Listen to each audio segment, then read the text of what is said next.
இயேசுவில் பிரியமான சகோதர சகோதரிகளே, ஆண்டின் பொதுக்காலம் 19ஆம் ஞாயிறு. இன்றைய வாசகங்கள் நமக்கு கொடுக்கின்ற மைய சிந்தனையானது, காப்பாற்றும் இறைவன் எப்போதும் நம்மோடு இருக்கிறார். ஆனால் நாம் தான் அதனை உணர்ந்து அவர் மீது நம்பிக்கை வைத்து எந்தவிதமான சூழல் வந்தாலும், மலை போல போராட்ட அலை எழுந்து வந்தாலும் இறைவன் எங்களை காப்பாற்றுவார் என்று நம்பி வாழ வேண்டும் என்று அழைப்பு விடுக்கின்றது. நாம் வாழும் சமுதாயத்தில் பல்வேறு விதமான போராட்டங்கள், அமைதியான போராட்டங்கள், அழிவு வருவது போன்ற போராட்டங்கள், இப்படியாக நாட்டின் பல்வேறு பகுதிகளிலும் உலகின் பல்வேறு பகுதிகளிலும் போராட்டங்கள் நடந்து கொண்டிருப்பதை பார்த்து கொண்டிருக்கிறோம். நம்முடைய நாட்டிலும் ஒரு சில வருடங்களாக மணிப்பூர் பகுதிகளையும் அந்த பகுதியில் வாழுகின்ற மக்கள் தங்களை காத்துக்கொள்வதற்காக போராட்டத்தில் ஈடுபட்டு கொண்டிருப்பதை நாம் பார்க்கிறோம். அவர்களில் பெரும்பாலானவர்கள் கிறிஸ்துவை ஏற்றுக்கொண்டவர்கள். அவர்கள் தங்களுடைய போராட்டத்தை தங்களை பாதுகாத்து கொள்ளக்கூடிய ஒரு போராட்டமாக, தங்களை எதிர்த்து அழிக்க வருகின்றவர்களை அழிக்கும் போராட்டமாக அவர்கள் செய்யவில்லை. அவர்களை அழிக்க வந்தவர்கள் ஆயுதங்களோடு வந்து அவர்களை அழித்து கொண்டிருந்தாலும், இவர்கள் தங்களை பாதுகாத்து கொள்வதற்காக செல்ஃப் டிஃபென்ஸ் என்று சொல்லக்கூடிய போராட்டத்தை மட்டுமே அவர்கள் முன்னெடுத்தார்கள். அன்பிற்குரியவர்களே, காரணம், எங்களை அழைத்த இறைவன் எங்களை மீட்பார், எங்களை விடுவிப்பார் என்று அவர்கள் நம்பியதால் நாங்கள் எங்களை காத்துக்கொள்ள சாதாரணமான சண்டை போட்டோமே தவிர அவர்களை அழிக்க வேண்டும் என்று நாங்கள் சண்டை போடவில்லை என்று அவர்கள் சொன்னதை கேட்ட பொழுது, இப்படியும் கிறிஸ்துவை பின்பற்றுகின்ற மக்கள் இந்த காலத்திலும் இருக்கிறார்களா என்று நான் வியந்து பார்த்தது உண்டு. அன்பிற்குரியவர்களே, இன்றும் நாங்கள் எங்களை பாதுகாத்து கொள்ளத்தான், எங்கள் உரிமையை நிலைநாட்டத்தான் போராடுகின்றோம் என்கிறார்கள். காரணம், நாங்கள் இயேசுவை பின்பற்றுகின்றோம். மனித வாழ்க்கையில் பல்வேறு விதமான போராட்டங்களை நாங்கள் சந்தித்து கொண்டிருக்கிறோம். மதம் என்ற அலை நம்மை மூழ்கடிக்க பார்க்கின்றது. மொழி என்ற அலை நம்மை அமுக்கிவிட பார்க்கிறது. இனம் என்ற அலை நம்மை அலக்களிக்க பார்க்கின்றது. அதிகாரம் என்ற அலை நம்மை இருந்த இடம் தெரியாமல் அழிக்க பார்க்கிறது. இப்பேற்பட்ட சூழ்நிலைகளுக்கு மத்தியில் தான் நாம் வாழ்ந்து கொண்டிருக்கிறோம். இந்த சூழ்நிலைகளை கண்டு நாம் கலங்கிடாமல் இறைவனை கண்முன் வைத்து அவர் நம்மை காப்பார், அவர் நம்மை மீட்பார் என்ற நம்பிக்கை மட்டும் நம்மிடம் இருந்தால், எந்த விதமான சுனாமி போல் ஒரு புயலே வந்தாலும் இறைவன் நம்மை காப்பார் என்று நாம் நம்பி வாழ வேண்டும் என்ற படிப்பினையைத்தான் இன்றைய வாசகங்கள் நமக்கு கொடுக்கின்றன. முதல் வாசகம் அரசர்கள் புத்தகத்திலிருந்து எடுக்கப்பட்டிருக்கிறது. அன்பிற்குரியவர்களே, இதனுடைய பின்னணி பெரிது. இஸ்ராயல் நாடு இரண்டாக பிரிந்து விடுகிறது. இரண்டாக பிரிந்தாலும் ஒருவர் பிறரை அடித்து கொண்டு வாழுகின்ற ஒரு நிலையில்தான் அவர்கள் வாழ்ந்து கொண்டிருக்கின்றார்கள். அப்போது ஆகாப் என்ற மன்னன் புறவினத்து பெண்ணான ஜெசபெல் என்பவரை மணந்து கொண்டு அவருடைய எழுவைக்கெல்லாம் போகிறான். அவள் ஒரு புறவினத்து பெண், பால் என்ற அந்நிய தெய்வத்தை வழிபடுகின்றவள். இவனும் அந்த அந்நிய தெய்வத்தை வழிபடச் சென்று விடுகிறான். உன்னத கடவுளை மறந்து விடுகிறான். அப்போது அங்கே இறைவாக்கினர் வருகின்றார். அந்த இறைவாக்கினர் போலி இறைவாக்கினரோடு போரிட்டு அந்த போட்டியில் அவர் வென்று விடுகின்றார். வென்றதால் அவர் போட்ட உடன்படிக்கை போல அத்தனை போலி இறைவாக்கினர்களையும் கொன்று விடுகின்றார். இதனை கேள்விப்பட்ட அரசி ஜெசபேல் அந்த இறைவாக்கினரை கொன்றுவிட வேண்டும் என்று போட்டி போட்டு கொண்டு வருவதை பார்க்கலாம். அந்த இறைவாக்கினர் தான் இறைவாக்கினர் எலியா. அவர் பயந்து ஓடி ஒளிந்து கொண்ட இடம்தான் அந்த மலை. இறைவன் தன்னை வெளிப்படுத்துகின்ற விதமே இந்த வாசகத்தில் வித்தியாசமாக இருப்பதை நாம் பார்க்கலாம். விடுதலை பயண நூலில் இறைவன் தன்னை மூசேக்கும் அந்த மக்களுக்கும் வெளிப்படுத்துகின்றார். 3ஆம் நாள் பொழுதில் புலரும் பொழுது பேரிடி முழங்கியது, மின்னல் வெட்டியது, மலைமேல் மாபெரும் கார்மேகம் வந்து கவிழ்ந்தது என்று பார்க்கலாம். சீனாய் மலை முழுவதும் புகைந்து கொண்டிருந்தது, ஏனெனில் ஆண்டவர் அதன் மீது நெருப்பில் இறங்கி வந்தார் என்று பார்க்கின்றோம். இன்றைய வாசகத்தில் எலியா உயிருக்கு பயந்து குகைக்குள் முடங்கி கிடந்த எலியாவை வெளியே வா என்று வரவழைக்கின்றார். அங்கே சுழல் காற்று எழுந்தது. அதிலே ஆண்டவர் இல்லை. பின் நிலநடுக்கம் ஏற்பட்டது, அதிலும் ஆண்டவர் இல்லை. அதன் பின் தீ கிளம்பிற்று, அதிலும் ஆண்டவர் இல்லை. தீக்குப்பின் அடக்கமான மெல்லிய ஒலி கேட்டது. அப்போது எலியா தன் முகத்தை மூடிக்கொண்டார். ஏனென்றால் அதிலே ஆண்டவருடைய பிரசன்னம் இருந்தது. ஆண்டவர் அவரிடம் கேட்ட கேள்வி, எலியா, நீ இங்கே என்ன செய்கிறாய் என்பதுதான். உனக்கு இவ்வளவு ஆற்றல் கொடுத்த நான் உன்னை காப்பாற்றாமல் இருப்பேனா? எழுந்து போய் உன் பணியை தொடர்ந்து செய், நான் உன்னோடு இருக்கிறேன் என்று சொல்லி அனுப்பி வைக்கின்றார். அந்த வாசகத்தை தான் இன்றைய முதல் வாசகமாக நாம் கேட்டோம். இறை பிரசன்னம் எங்கும் நிறைந்திருக்கின்றது. ஆனால் அவரை பார்க்க, அவரை உணர நாம் நம் இதய கதவுகளை திறந்து வைக்க வேண்டும், மனக்கண்களையும் திறந்து வைக்க வேண்டும் என்ற செய்தியை கொடுக்கின்றது. இரண்டாவது வாசகத்தில் பவுலடியார் ரோமியருக்கு எழுதிய மடலிலிருந்து முதல் 8 அதிகாரங்களில் இறைமகன் இயேசு யூத மக்களுக்கு கொண்டு வந்த ஆசீர்வாதங்களை நினைவு கூறுகின்றார். இன்றைய வாசகம் அதன் அடுத்த பகுதியிலிருந்து எடுக்கப்பட்டிருக்கின்றது. தன் சொந்த இன மக்களின் செயல்பாடுகளைக் கண்டு வேதனைப்படுகின்றார். காரணம், இயேசுவே அவர்கள் எதிர்பார்த்த மெசியா, இறைவனால் அனுப்பப்பட்டவர் என்பதை நம்ப மறுத்தார்கள். இவர்தான் குலமுதுவர்களாலும் இறைவாக்கினராலும் அறிவிக்கப்பட்டவர் என்பதை மறந்தார்கள். இவரைத்தான் யூத மக்கள் ஏற்றுக்கொள்ள மறுத்தனர். இவரின் பிரசன்னத்தை ஏற்றுக்கொள்ள மறுத்தனர். இவர்கள் மறுத்ததால் இந்த இறைச்செய்தியானது பவுல் போன்றவர்கள் மூலம் புறவினத்து மக்களுக்கு கொண்டு செல்லப்பட்டது. அவர்கள் இயேசுவை மெசியாவாக ஏற்றுக்கொண்டார்கள், இறை பிரசன்னத்தை உணர்ந்தார்கள்.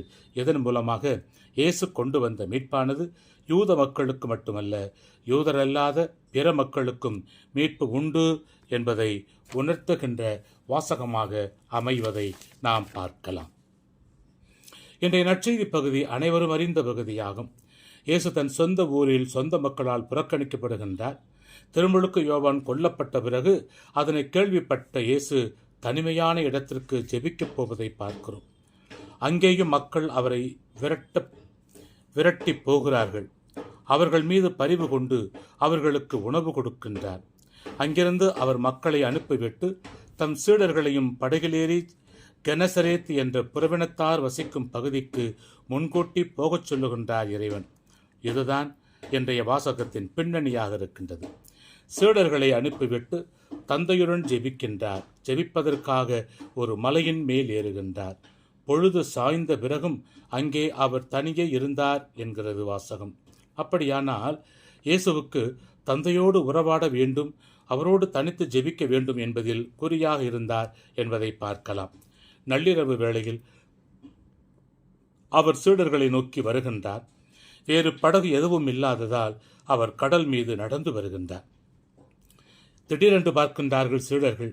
இயேசு கடல் மீது நடந்து வருவதை மத்தேயு, மார்க், யோவான் நற்செய்தியாளர்கள் கூறுகின்றார்கள். ஆனால் பேதுரு கடல் மீது நடந்ததை மத்தேயு மட்டுமே கூறுகின்றார். பேதுருவால் கடல் மீது நடந்து வர முடிகிறது. இயேசு இருக்கின்றார், நடந்து வரச் சொல்லுகின்றார் என்ற நம்பிக்கை செய்தியே அவரை நடக்க வைத்தது, அன்பிற்குரியவர்களே. ஆனால் அங்கே ஒரு பெரிய அலை தோன்ற அது இயேசுவை மறைக்க பயத்தில் நீருக்குள் மூழ்கி விடுகின்றார். ஒருபுறம் அது அவரது அவநம்பிக்கை, பயம், கோழைத்தனத்தை காட்டுகின்றது என்றாலும், மறுபுறம் அவ்வாறு மூழ்கும் வேளையிலும் அவர் இயேசுவின் மீது அசைக்க முடியாத நம்பிக்கை வைத்ததை வெளிப்படுத்துவதை நாம் பார்க்கலாம்.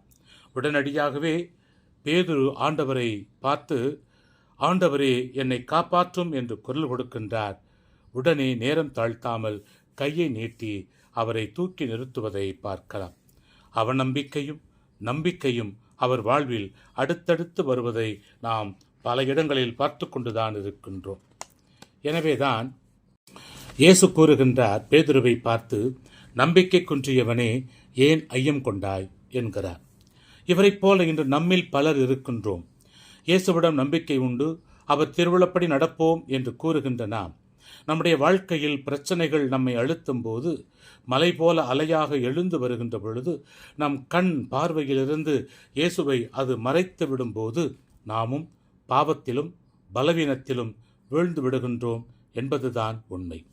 அவ்வாறு விழும்போது இயேசுவால் மட்டுமே நம்மை மீட்க முடியும் என்று நம்பி, ஆண்டவரே என்னை காப்பாற்றும், உம்மால் மட்டுமே என்னை காப்பாற்ற முடியும் என்று நம்பி கூப்பிட்டால் போதும், அவர் ஓடி வந்து காப்பாற்றி விடுவார். அந்த நம்பிக்கையோடு நாம் கூப்பிடுகின்றோமா? இயேசு கடலின் மீது நடப்பதன் மூலம் தான் கடவுள் என்பதையும் கடலும் எனக்கு கட்டுப்பட்டதே என்பதையும் அவர் வெளிப்படுத்துவதை பார்க்கலாம். கடவுளால் மட்டுமே கடல் மீது நடக்க முடியும். ஆனால் கடவுள் நடப்பதை மனிதர்களால் பார்க்க முடியாது. அப்படி பார்த்தால் அவர்கள் இறந்து விடுவார்கள். இங்கே அப்படி கடல் மீது ஒருவர் நடந்து வருவதை மனிதர்கள் பார்த்ததும் இறக்கவில்லை, ஆனால் அது பேயாக இருக்கும் என்று நம்பினார்கள். எனவேதான் சீடர்கள் ஐயோ பேய் என்று இயேசுவை பார்த்து சரியாக தெரியாததால் அச்சத்தினால் அலறுவதை பார்க்கின்றோம். பேயின் பிடியிலிருந்து தங்களை காப்பாற்றிக் கொள்ள வேண்டுமென்றால் அவர்கள் கத்த வேண்டும், அலற வேண்டும் என்ற ஒரு எண்ணம் இருந்தது. எனவேதான் அதனை பார்த்த சீடர்களும் கூட ஐயோ பேய் என்று கத்துகிறார்கள். எனவேதான் இதனை உணர்ந்து இயேசு கூறுகின்றார், அஞ்சாதீர்கள், நான் தான், துணிவோடு இருங்கள் என்று தைரியம் கொடுப்பதை பார்க்கிறோம். இதுபோன்ற நிலையில்தான் நாமும் பல சமயங்களில் பலவற்றை நினைத்து கவலைப்பட்டு அஞ்சி வாழ்ந்து கொண்டிருக்கிறோம். அன்பிற்குரியவர்களே, உங்கள் துக்கம் சந்தோஷமாக மாறும் என்கிறார் இறைவன். எப்போது? இறைவன் மீது நம்பிக்கை வைக்கின்ற போதுதான். இறைவன் மட்டும் என்னை காப்பாற்றக்கூடியவர் என்று உறுதியாய் நம்பும்போது நம்மாலும் மகிழ்ச்சியான வாழ்க்கையை வாழ முடியும். ஆம் அன்பிற்குரியவர்களே, இந்த செய்தியானது தொடக்க கால கிறிஸ்தவர்களுக்கு தேவையாக இருந்தது. அவர்கள் தங்கள் வாழ்க்கையில் பல்வேறு துன்பங்களை, போராட்டங்களை, ஏன் வேத கலாபனைகளை சந்தித்துக் கொண்டிருந்தார்கள். வாழ்க்கை கடலில் போராட்டம் என்ற அலைகளால் அலைக்கழிக்கப்பட்டார்கள். அவர்களை பார்த்து நற்செய்தியாளர் மூலமாக கொடுக்கப்பட்ட செய்திதான் துணிவோடு இருங்கள், நான் தான், பயப்படாதீர்கள், அஞ்சாதீர்கள் என்பதாகும். உங்கள் துன்ப வேளையில் ஆண்டவரே என்னை காப்பாற்ற வாரும், நான் மூழ்கி கொண்டிருக்கிறேன் என்று அபயக்குரல் எழுப்பும்போது உடனே அன்று பேதுருவை காப்பாற்றியது போல நம்மையும் உடனே காப்பாற்ற இயேசு அங்கே இருப்பார் என்று நாம் நம்பி வாழ வேண்டும்.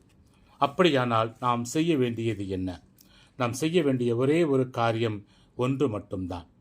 நம்முடைய அன்றாட வாழ்க்கையில் பல்வேறு விதமான அலைகள் மேலே எழும்பி நம் விசுவாசத்தை அசைத்து பார்க்கும்போது நாம் பயந்து கடவுளை மறந்து கவலைகளில் மூழ்கிவிடாமல் இயேசுவை நோக்கி அபயக்குரல் எழுப்ப வேண்டும் என்பதுதான். அப்பேற்பட்ட அபயக்குரலை எழுப்புகின்ற மக்களாக நாம் இருக்கிறோமா? அல்லது பயத்தில் வறண்டு போய் குளிர் வாயால் பேச முடியாமல் தடுமாறுகின்ற நிலையில் நாம் இருக்கின்றோமா? அவ்வாறு சோதனைகளும் துன்பங்களும் நம்மை அழிக்க நினைக்கும் வேளையில் ஆண்டவரே எங்களை காப்பாற்றும், அல்லது ஆண்டவரே எனக்கு உதவியாக வாரும், தாவீதின் மகனே எனக்கு இரங்கும் என்ற சிறிய சிறிய ஜெபங்களை சொல்லி இயேசுவை அழைக்கும் போது அவர் உடனடியாக வந்து நம்மை தூக்கி பிடித்து நிறுத்துவார் என்பதை உணர வேண்டும் அன்பிற்குரியவர்களே. எனவே இன்றைய வாசகங்கள் சொல்வது போல ஆண்டவர் மீது அசைக்க முடியாத நம்பிக்கை வைப்போம்.